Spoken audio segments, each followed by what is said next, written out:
बात करेंगे मार्केट की तो ब्रेंट क्रूड के दाम में गिरावट दर्ज हुई है। भारत की इकोनॉमी को फायदा, भारत का जीएसटी कलेक्शन बढ़ने की संभावना है।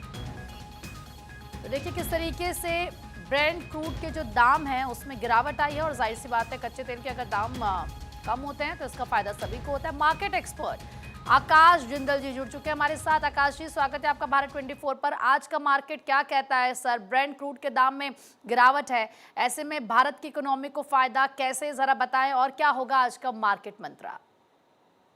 देखिए, एज एन इकोनॉमिस्ट मेरा मानना है भारत की इकोनॉमी को बहुत बहुत फायदा है। फायदा इससे है क्योंकि हम करीब 84 to 85% क्रूड ऑयल इंपोर्ट करते हैं। अब वक्त तो ऐसा था कि 30 अप्रैल को क्रूड ऑयल $126 पर बैरल से ऊपर चला गया था। डॉलर का रेट भी 96 रुपीज 96 पैसा एक बार टच कर गया था। तो ऐसे में अब हमें काफ़ी राहत है। अब जो $126 पर बैरल था वो 77 78 चल रहा है। तो उससे इन्फ्लेशन में कमी आएगी, महंगाई में कमी आएगी। महंगाई में कमी आएगी तो आम आदमी को रिलीफ मिलेगा, क्योंकि होता क्या है, जब क्रूड ऑयल के डेरिवेटिव महंगे होते हैं, पेट्रोल डीजल, आम आदमी के लिए सारा खाने पीने का सामान, ट्रांसपोर्टेशन बढ़ जाती है, कॉस्ट बढ़ जाती है। मेरी ऑर्गेनाइजेशन आकाश मिलर डॉट में, मेरा आकाश मिलर का मानना है कि अब हमारी इन्फ्लेशन 2% के आसपास जाकर स्टेबलाइज होने की संभावना है। और ये बड़ी बात नहीं, क्योंकि नवंबर 2025 की बात करें तो हमारी इन्फ्लेशन मात्र 0.71% थी। तो ऑलरेडी महंगाई पे हम काफ़ी काबू पा चुके थे। बट हुआ क्या, यूएस ईरान वॉर के कारण ब्रेंट क्रूड की प्राइसेस बढ़ी। ब्रेंट क्रूड की प्राइसेस बढ़ी और क्योंकि 85% के आसपास हम इंपोर्ट करते हैं तो डॉलर की प्राइसेस बढ़ी, इसलिए हमें दिक्कतें आई।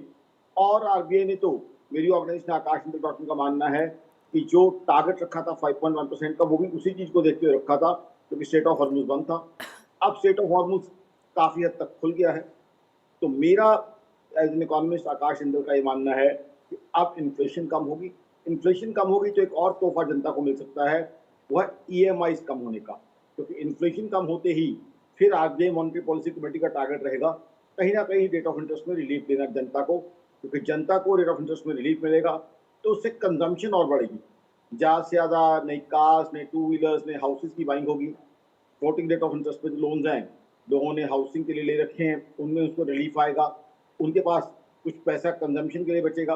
कंजम्पशन करेंगे तो इकोनॉमी और बूम करेगी। तो मेरी organization Akash Indal dot in और मेरा आकाश इंदल का मानना है कि अब जीएसटी कलेक्शन भी नए रिकॉर्ड बनाएगी, क्योंकि हमने वॉर जब प्राइम पे चल रही थी 2.43 लाख करोड़ का ग्रॉस जीएसटी कलेक्शन दिया है। ये है अप्रैल की बात।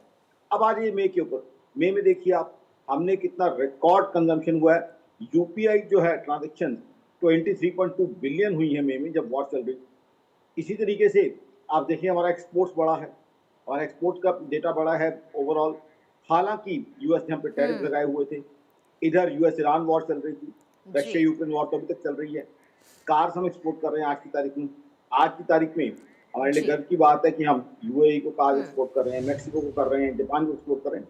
तो जी इंडिया की इकोनॉमी ग्रो कर रही है और उसका इम्पैक्ट जो है, पॉजिटिव इम्पैक्ट मार्केट को भी दिखेगा। ठीक है सर, बहुत बहुत शुक्रिया अपनी राय हमारे साथ शेयर करने के लिए।